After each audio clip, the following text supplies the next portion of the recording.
Hello, welcome to the very last lecture of DC Circuits for the spring semester 2016. And let's jump right on into it because I'm still feeling a bit under the weather and I don't have a ton of energy today. So, at the end of the last lecture, we started briefly describing T, Y, pi, and delta conversions. After first having talked about superposition theorem, Thevenin's theorem, Norton's theorem, and Millman's theorem. If you need a refresher on any of those, go back and watch the last lecture. Today, we're going to just barge right on ahead. So what I have here on this slide, this is your typical T or Y circuit, and you can see why they refer to them as T's and Y's, just by the way they're shaped. And what's important about this is we're able to convert between this type of circuit, and we didn't jump right on down there. Hang on, we're going to get there.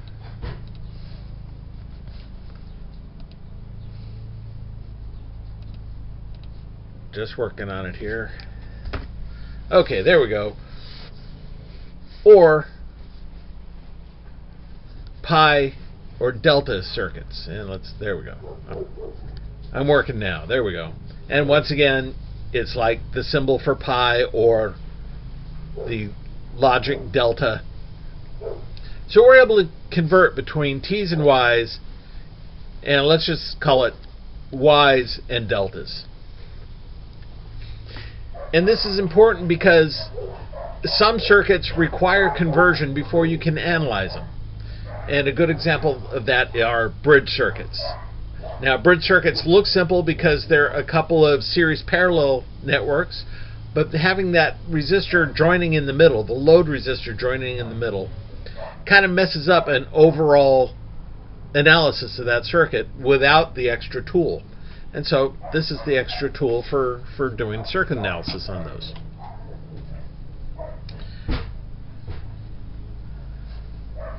And so you can see the Y's and deltas are different forms to connect three resistors in a passive network, and it's awful useful to do it just like I just said. There we go. I love these slides. Here we go. So when converting from the delta to the Y circuit, well, you see we have specific identification for each resistor. The one on the bottom being R1, upper left R2, upper right is R3. So an easy way, or at least a helpful way to do this, is to superimpose the Y and the delta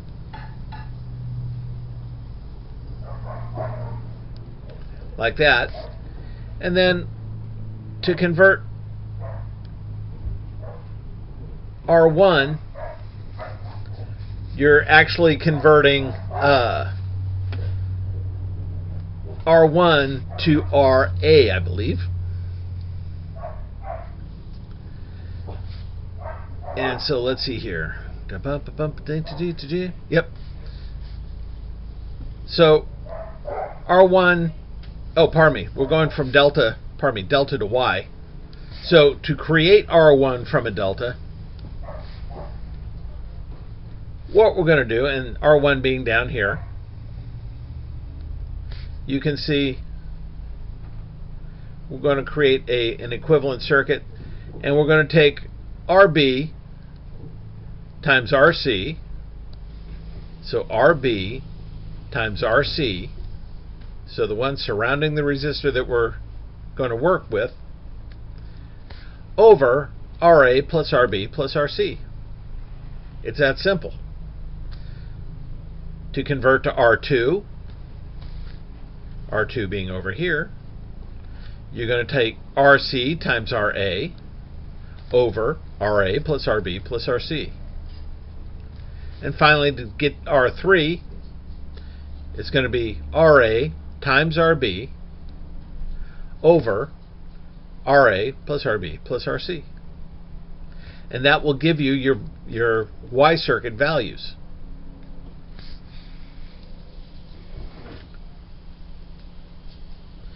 When converting the other way from a Y to a delta to get RA, once again we're going to superimpose this guy inside of here.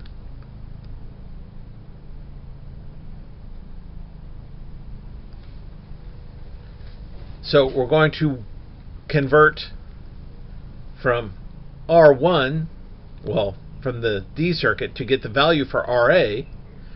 We are going to go R1 plus R2,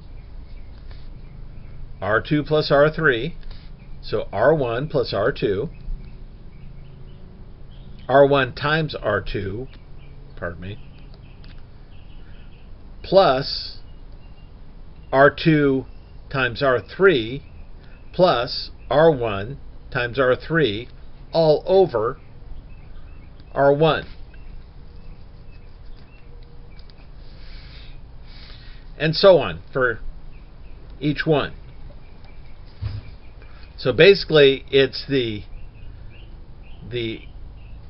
algebraic addition of each of these multiples over the opposite resistor for the one that you're creating. So RA, you want to multiply each two values together all the way around and do it over the opposite resistor from the one you're creating. So to come up with RB, it's going to be, once again, R1 times R2, R2 times R3, R3 times R1, all over R2.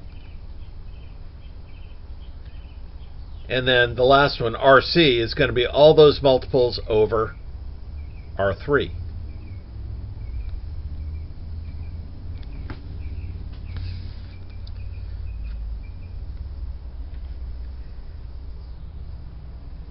And once again, now they're going to show you that placing the two circuits inside of each other helps with the visual. Next two slides just describe exactly what we just described. And finally, here's an example of why it's useful. So here's a Wheatstone bridge. Not real easy to come up with the total resistance or total current or anything, because it's not as simple as a straight series or series parallel circuit, just because of this load here. So what we do is we look at part of the circuit and we can see that part of the circuit looks an awful lot like a delta. Well, wouldn't it be easier to be able to remove RA, or that cross piece, and make it into a simple series parallel circuit? So we want to take it from a delta to a Y. So we can work with the values they give us here. And what we find is we want to create R1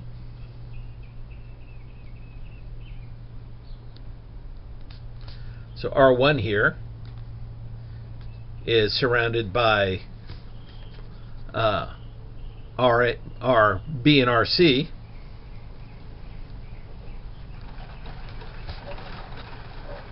So RB times RC over RA plus RB plus RC. Now let's go back up a couple slides so we can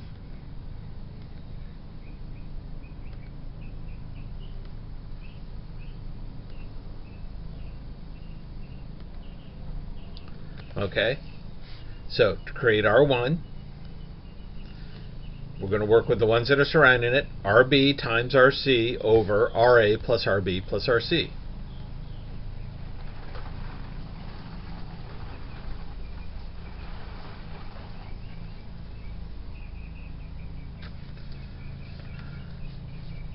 So I've got, and this is to create R1 equals 4 ohms times 6 ohms over 4 plus 6 plus 2, that would be 12 ohms. Or 24 ohms over 12 ohms, R1 equals 2 ohms. R2, we're going to take RC times RA, so 6 ohms times 2 ohms, 12 ohms, over 12 ohms, because RA plus RB plus RC hasn't changed one bit.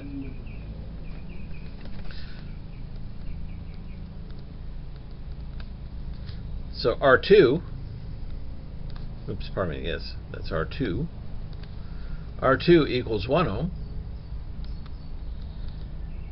And R3 is going to be RA times RC, pardon me, RA times RB, so 8 ohms over 12 ohms.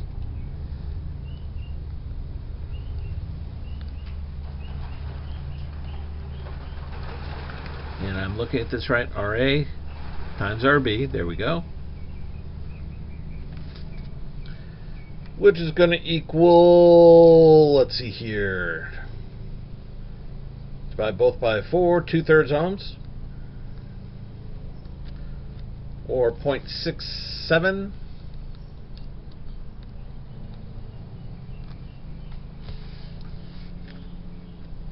So what we're going to end up with is a circuit that looks like that. Remember, we'll go up again. We nix those, we nix that, join that to there, join that to there, so I have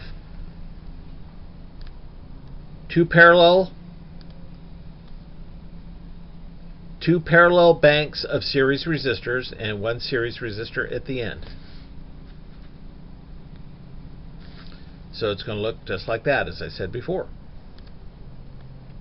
So do the math. We got 6 2/3 ohms, or 6.67 ohms. Here we got 4 ohms. We do the math for a parallel network. So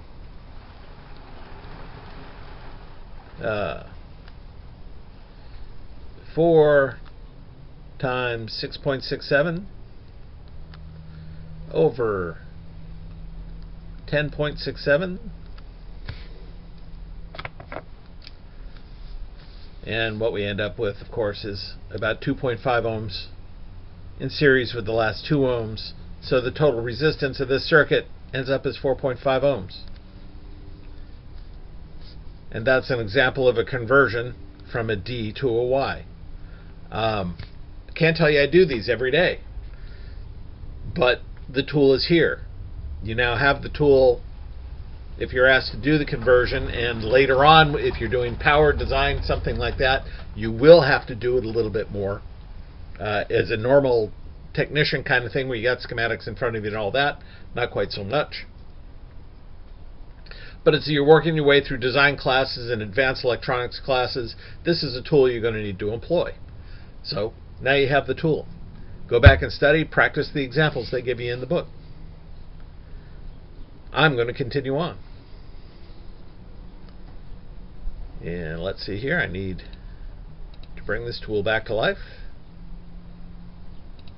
And that brings us to Chapter 11. Chapter 11, conductors and insulators and switches and printed wiring, stuff like that, and we're not going to spend very much time on this at all. Number one, the reading is very easy, and it actually doesn't require a lot of explanation. You understand conductors have very low resistance. Insulators have very high resistance. You already understand that you need wire. Now what we'll talk a little bit about is, let's see here. There we go. We're going to talk a little bit about the gauge of wire. And wire gauges, the gauge means the thickness of the wire.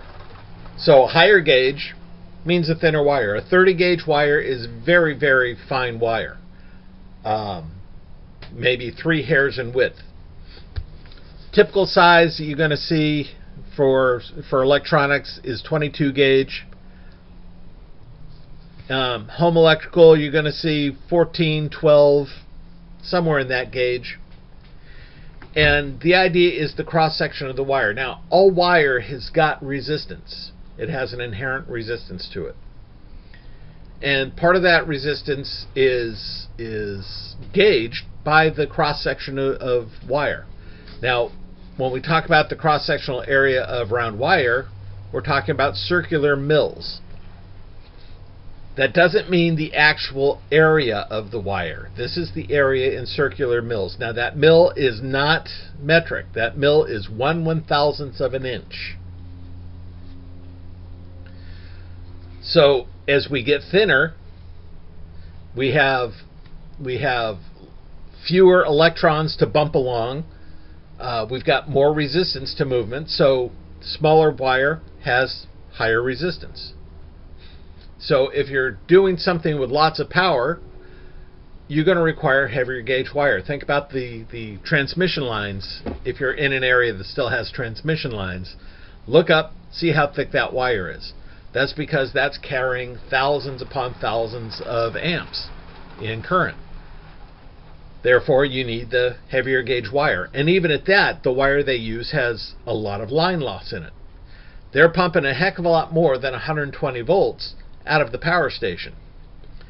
But they lose a good portion of that between the power station and the final destination. So they want really thick wire. They want very low losses.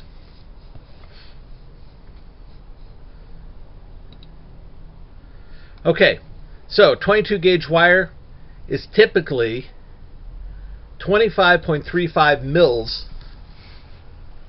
25.35 mils in diameter. So a mil is 1/1000th. So it's 25.35 over 1/1000th. That gives you that number there. Or just like we do in metric, you move the decimal place 3 places. 1, 2, 3.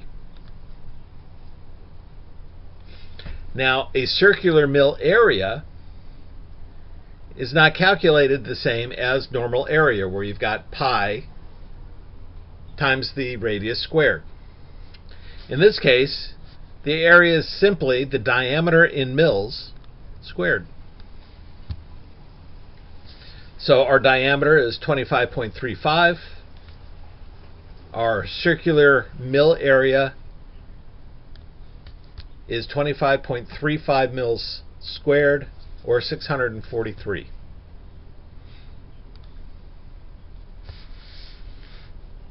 So that's how we go from a 22 gauge wire to its area in mils. Now, why is that important? First, we'll look at a wire chart, and you can see 17 gauge wire has a much higher circular area than 22 gauge wire because it's quite a bit thicker. Okay, number 19 is 3 gauges larger than 22 gauge, and it's approximately twice the width.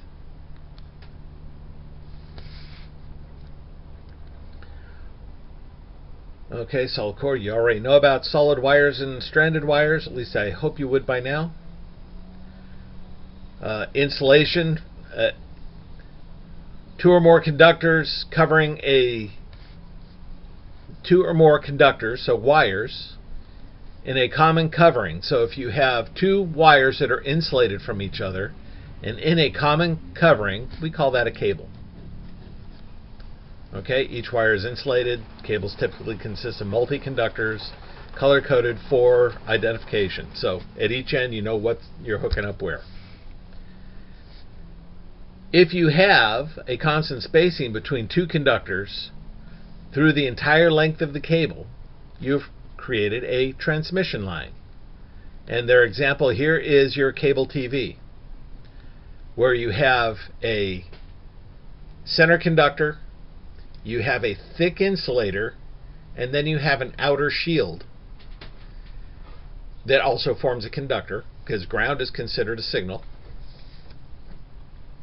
Well, that insulator, no matter how you bend or anything the cable, is going to provide you a common or a consistent spacing between the center conductor and the insulation, or in the ground sleeve. And so that's how you get in your cable. You've created a transmission line that you can carry signals on reliably without getting too much crosstalk, interference, EMI. That's what that constant spacing is all about. That's why you have that thick insulator in the middle. But that's still not the important part. The important part, and I'm going to let you go through most of this chapter yourself, so we're not going to look at the different connectors. You can figure those out. We're not going to look at printed wiring boards. We're not going to talk about switches. Although you do need to know about switches, so don't just ignore it yourself. But you'll see the difference between single pole, single throw, dual pole, double throw, single pole, double throw, and dual pole, single throw switches. You'll find those in the book and in the PowerPoint slide should you download it. But the important part that I'm still trying to get to, fuses, fuses, fuses.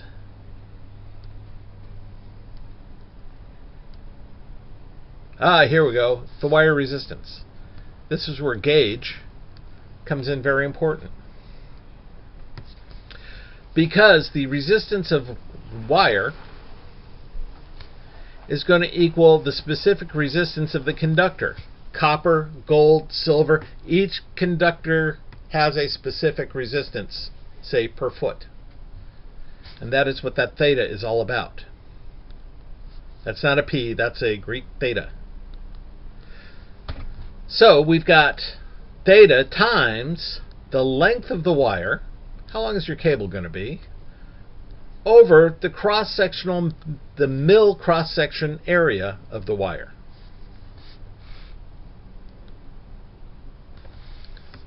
So, say for aluminum, in a 17 gauge wire, you have a cross-sectional mil area of 2048, and the specific resistance is equal to 17. So, in this case, let's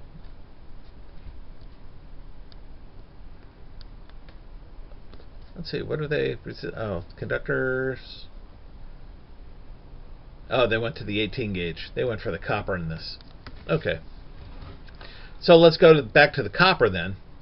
So 18 gauge, 1624 for your CMA, and a specific resistance of 10.4.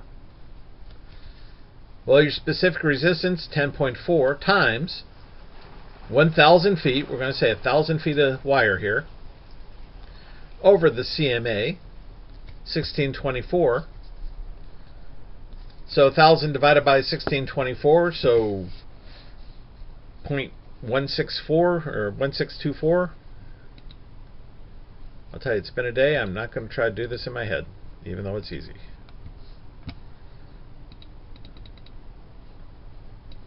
$1,000 divided by 1624 equals 0.6157. 0.615. Let's. Okay. No. Let's look at that again. Make sure I hit all the buttons right. Divided by 1624. There we go. Okay, 0.615763 multiplied by 10.4 equals 0.64 or 6.4. So 1,000 feet of 18 gauge copper wire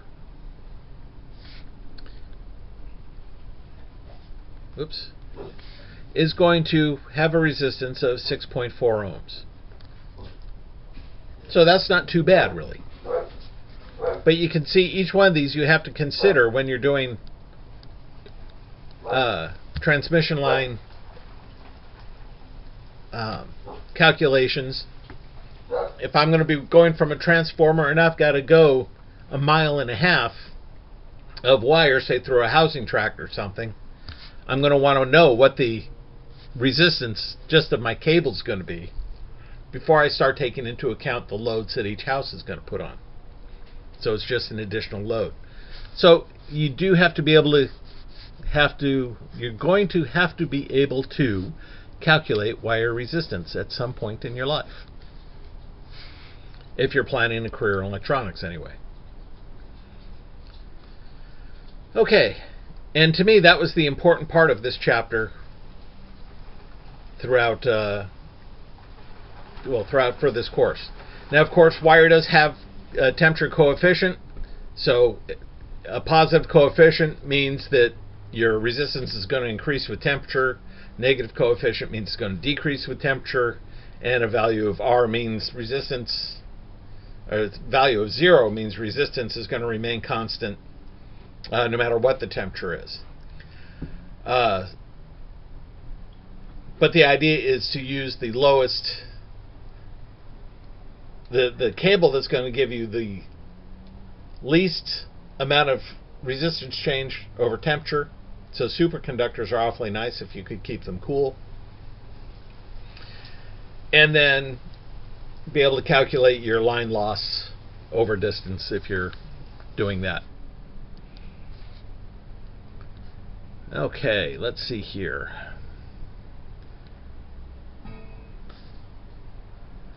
And we got a Visual C runtime error, so watch me fix that in a hurry here. Let's see here. There we go.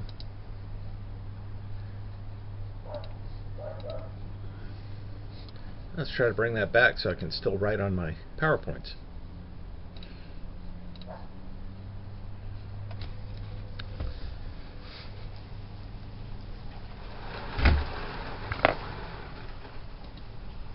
Might help if I chose the right thing to get rid of. There we go. Alright, so tungsten filament, of course, it's got a positive temperature coefficient, so the resistance is going to go up as it heats up. But I'm not going to keep on harping on this subject. I'm going to try to get us out of here, and I believe we're almost done, at least with this chapter.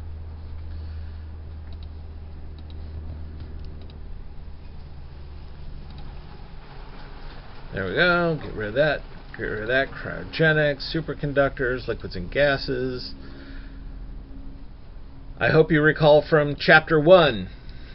From chapter 1, when we were throwing electrons off of atoms, we were creating ions. So a negative ion is an atom that has an excess number of electrons.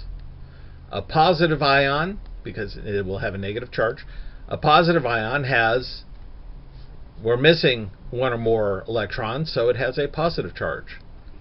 Positive ions tend to be heavier because they've got the nucleus of the atom, and the nucleus is the heaviest part.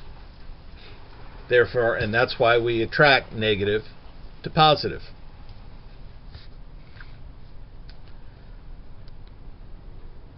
All right, and we're not going to cover that again.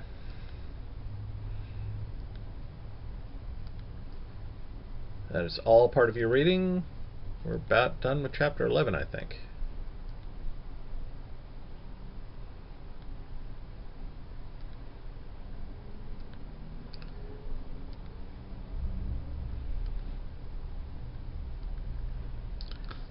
should mention, not to forget, insulators.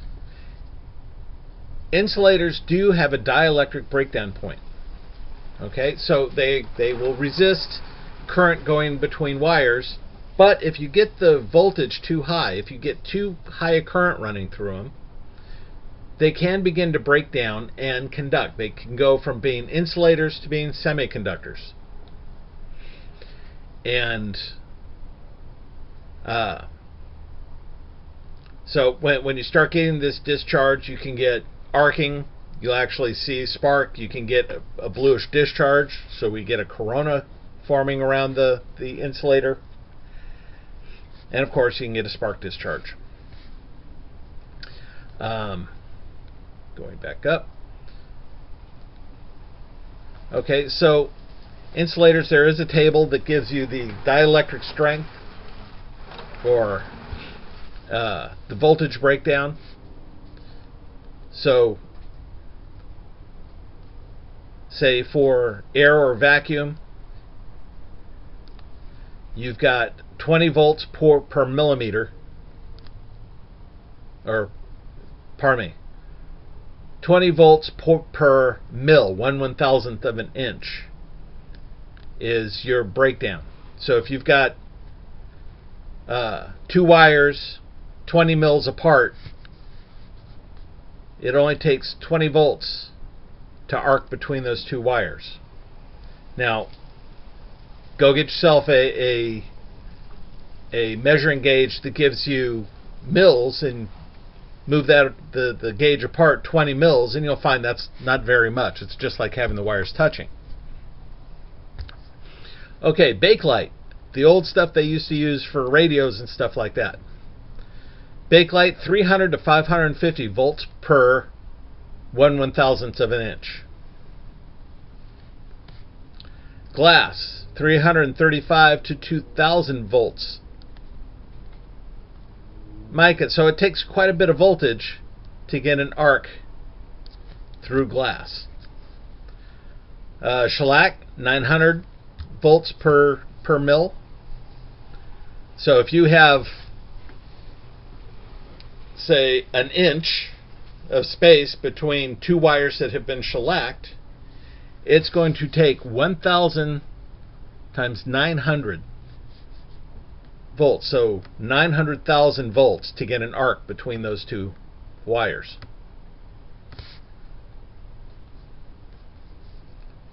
So you can see there's you know, quite a bit of voltage required to break down insulators, but it does happen, especially when there's a short circuit. Okay, let's see here. Corona effect, blue wire.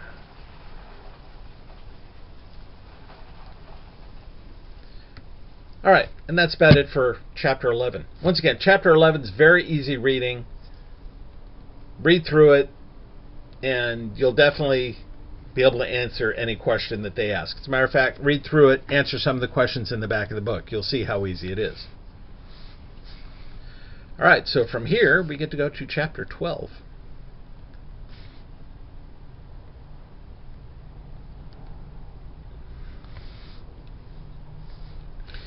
And Chapter 12 is all about power sources. Okay? And once again, I'm not going to spend much time here.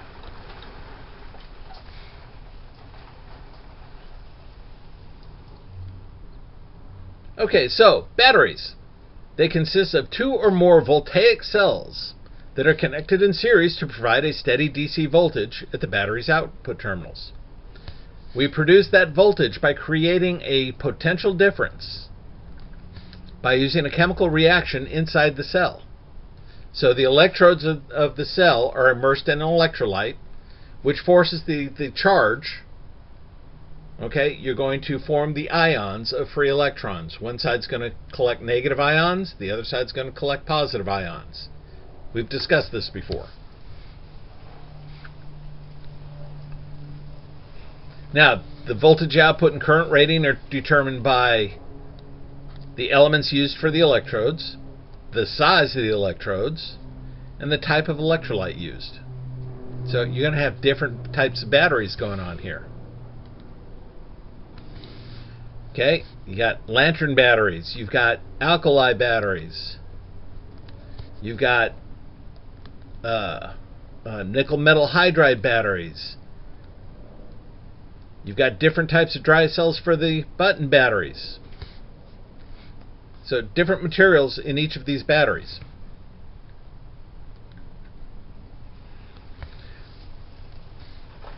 So whether you can charge it or not depends on the cells that are made up, the battery's made from. So now a primary cell, you can't do anything for it. Once the chemical reaction is done, it's done. A secondary cell, such as a NiCad or nickel metal hydride or lithium, they can be recharged because the chemical reaction is reversible. Dry cells like alkaline, they've got moist electrolyte, but you can't spill it because, you know, it's a moist acid. Your car battery is generally a sealed rechargeable cell. So there's no more days of adding water or acid to your car battery. They're now sealed rechargeable cells. And every time you turn your car on, you start recharging it. So voltaic cells, once again, two different metal electrodes, immersed in electrolyte. It's either going to be an acid or a salt base. And then, of course, we separate the charges using that chemical reaction. As you create larger size electrodes, you get larger current capacity. That's why a AAA doesn't last as long as, say, a C cell. Because they're the same voltage, 1.5 volts, but we've got a higher current capacity, which means a longer life at the same voltage for the C cell versus the AAA. Okay, we call the negative terminal an anode because it forms positive ions in the electrolyte, and the opposite terminal is the cathode. That's where the positive ions accumulate at the cathode. So the negative terminal is throwing off the positive charge, and it's being collected at the cathode end, or the positive end of the battery. Okay, here's several primary cells that are in use. Okay, carbon zinc dry cells, alkaline cells, zinc chloride cells, mercury cells. Those are your button batteries right there. It's silver oxide. Remember, the diagram for a battery, that is one cell right there. That is one voltaic cell.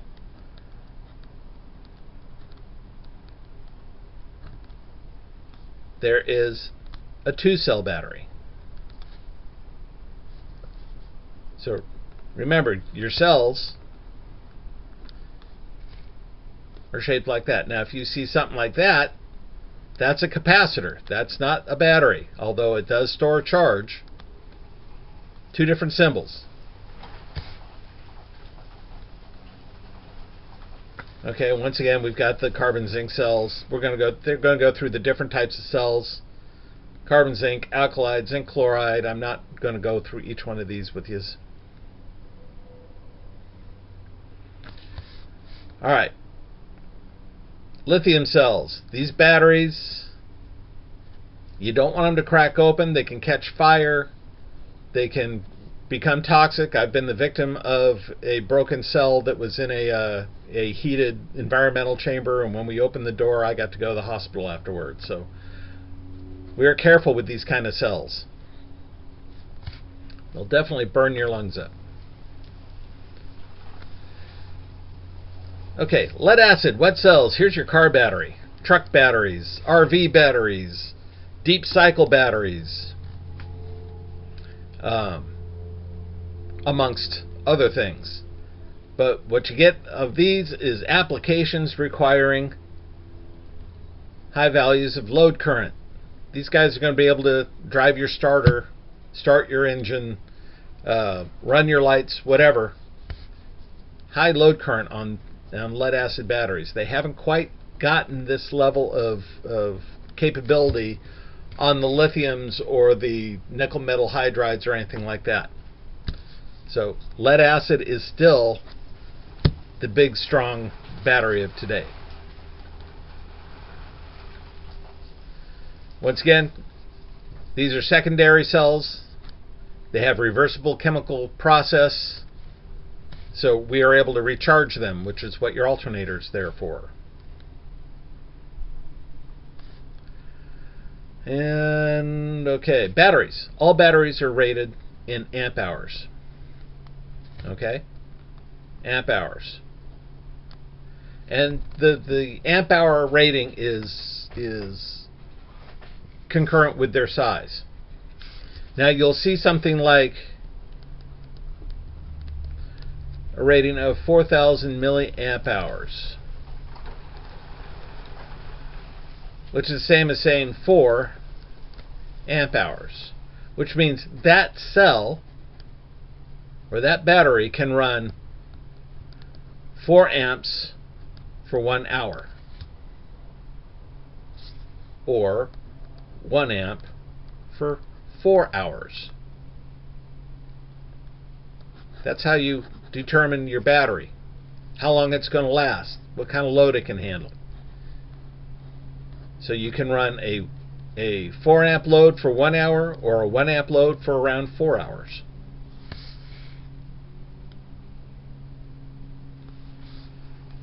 Okay, so a 200 amp hour battery running at 20 amps is going to last you 10 hours.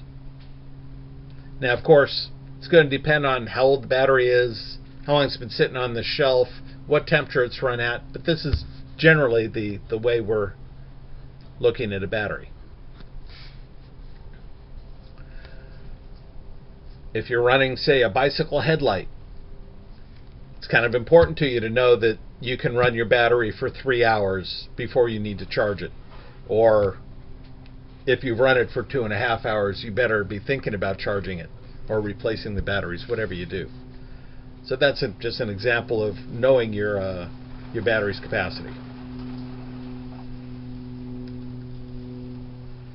And we're not going to talk about specific gravity. I'm going to let you guys read all about that.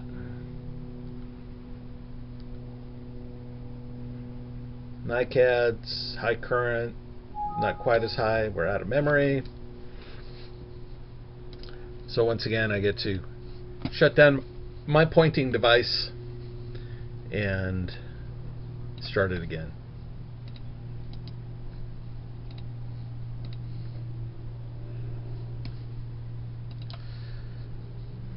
That's what happens when you go too fast.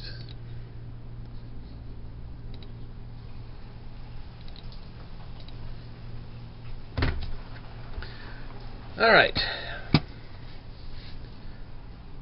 Let's see here. Nickel metal hydride. Once again, that's the secondary cell. Lots of great applications for it, like power tools and stuff like that. You can read all about it.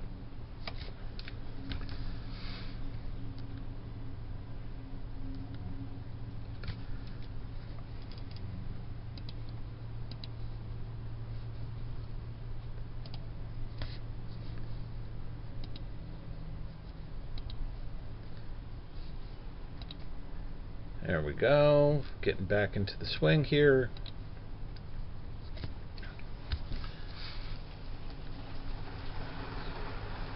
Let's see here. Fuel cells. You've definitely heard about fuel cells over the last few years. The idea is to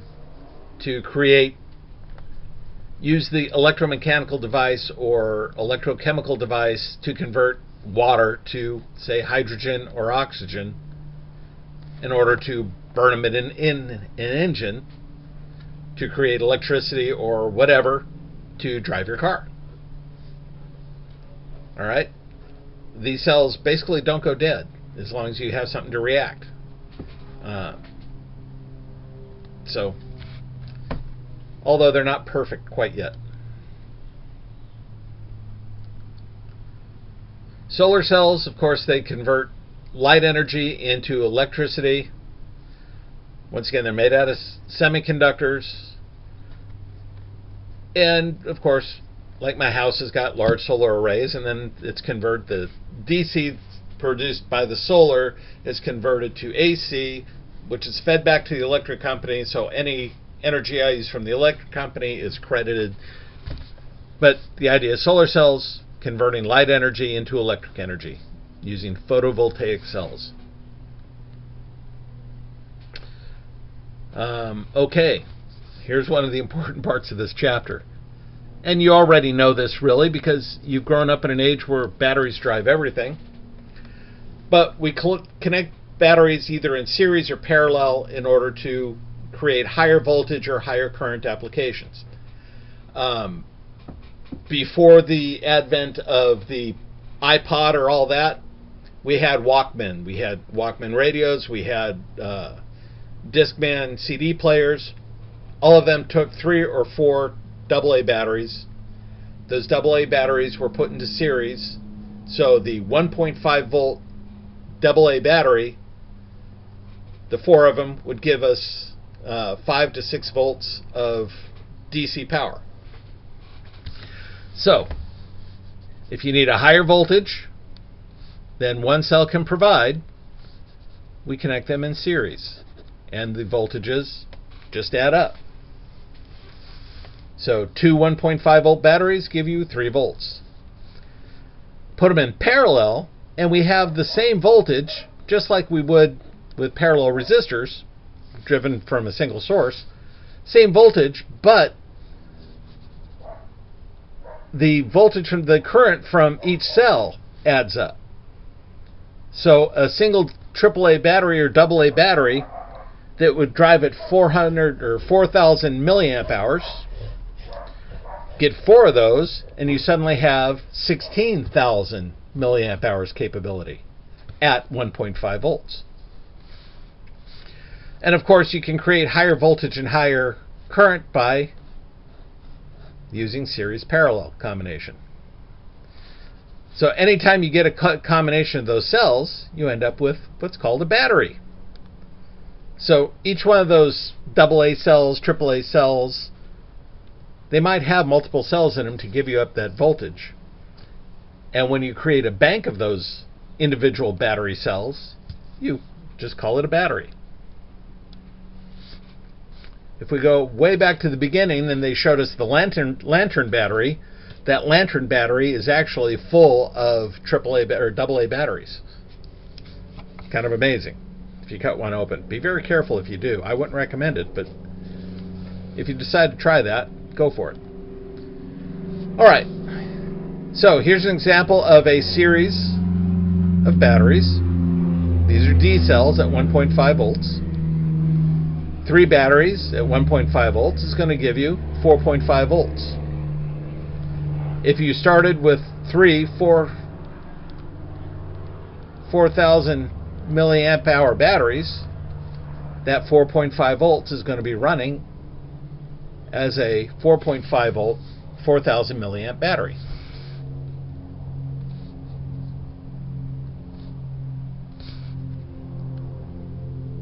If you want to increase the current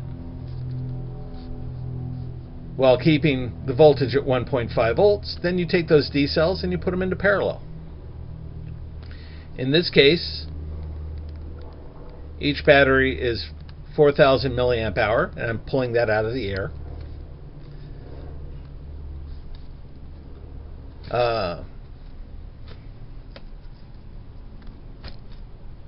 Well, they used a different number down there, so we're just going to cross that out. So we've got 1.5 volts because they're in parallel. However, if they're 4,000 milliamp hour battery, you now have 12,000 milliamp hours worth of battery. D cells are going to give you greater than 50 milliamps, so that's why I crossed that out. Okay. So that's parallel.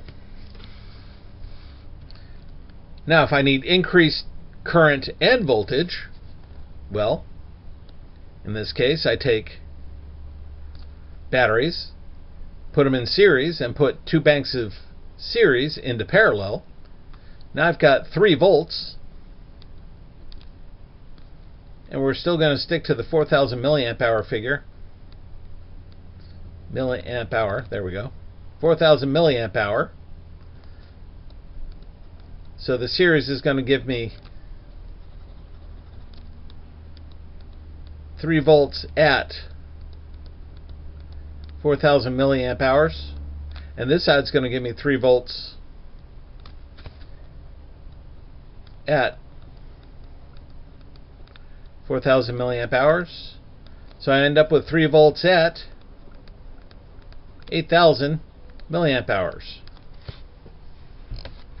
I increase the voltage by putting them in series, and I increase the current capability by putting the 2 banks in parallel. And this whole thing would just simply be known as a battery.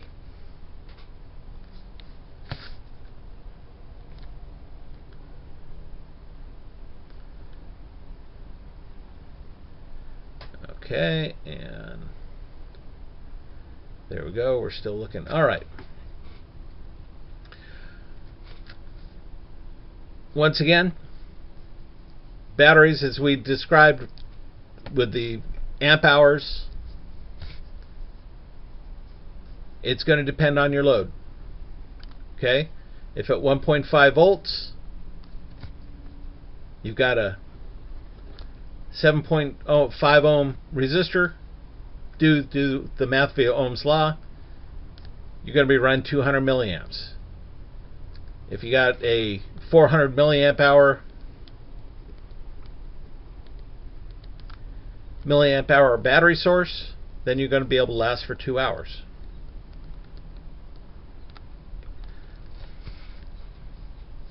It's all a matter of load resistance. What your current drain is going to end up being. And that should make just perfect sense to you. It's just a matter of Ohm's law. Alright, a generator. Any source that produces continuous voltage output. It can be mechanical, it can be chemical. Any source that is continuous is a generator. Now, all generators do have an internal resistance. So, not only do you have to worry about your load, but you have to worry about your internal resistance. So, as the current increases, of course, the voltage is going to decrease. So you got to match your load resistance. You got to match the load resistance to the internal resistance of any generator. Of course, because you want your maximum power transfer. You want the most efficient system you can come up with.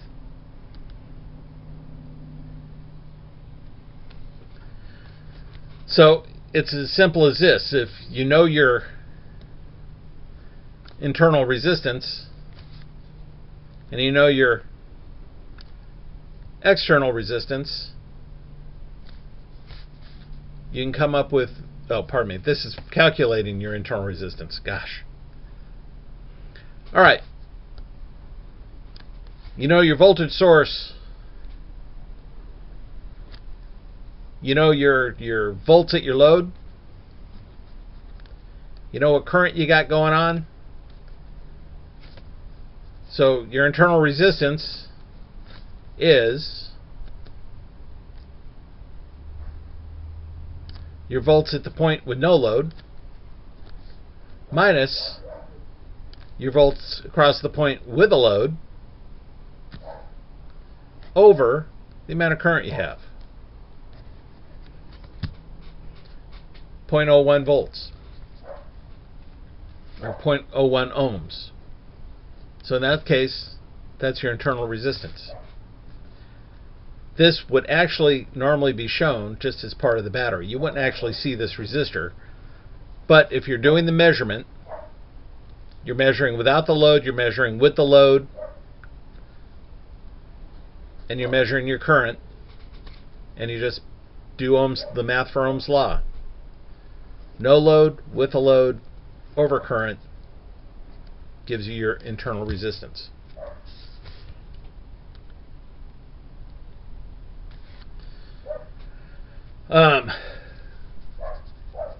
Now this internal resistance does play kind of an important role. A constant voltage generator, you want a very low internal resistance. So the changes in resistance out here is noted and has very little change on the actual output. So your load resistance versus your voltage, you see as you go from 0.5 to 0.05 ohms to 5.56 ohms, so there, up to there, you don't actually vary the voltage very much.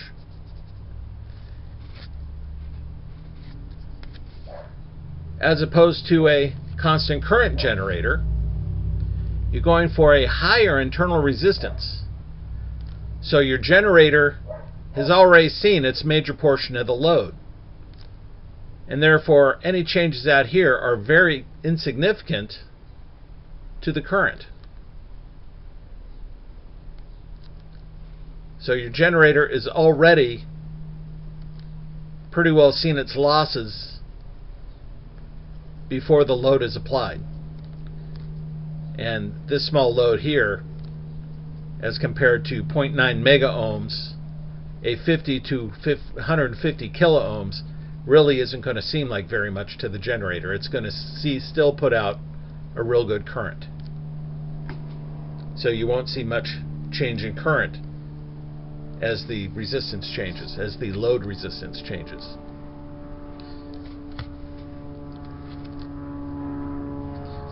All right, and let's keep on going here.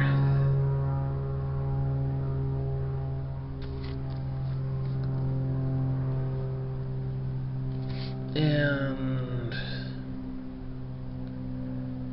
I'm not going any further. That's about it for chapter 12. Okay, now, if you've got a bunch of batteries with their load resistance and some load out here,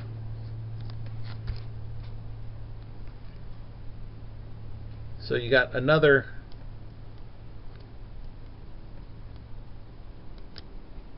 source here.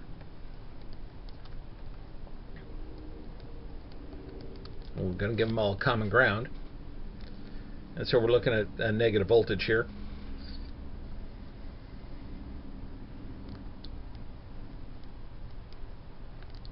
You might be wondering where Millman's theorem starts coming in to play. Well, you can have a bunch of batteries in parallel, or a bunch of signal voltage sources in parallel, and each one of them has an internal resistance. And now you want to know what each one of these different voltage sources is contributing as far as current goes. Well, that's a prime example of the use of Millman's theorem right here, back from chapter 10.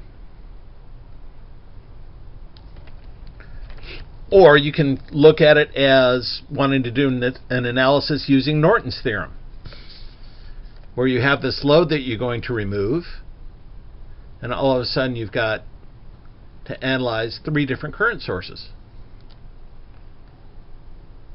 Thinking, once again, back to chapter 10. So this is a case where chapter 10 comes into real handiness, because you're able to analyze with the internal resistance the contribution from each voltage source. And I'm not going to do a bunch of examples on this because you've got to do a couple examples of this in your own homework. So I'm going to see what you can do with it. Other than that, I'm pretty well done doing any lectures. I'm going to be available for questions. I'm going to open my office this Wednesday, just like always. I'm going to open my office next Wednesday, and then I'm available for individual questions from any of you from then till you take the final. Remember, you get to try the exercises as many times as you want to try the exercises to either understand the the material or get a better grade. It's all up to you. I'm available to answer your questions, so ask me the questions. Other than that, I am done lecturing. So you guys have a good night, have a good week, have a good summer, and I will see you around. Bye.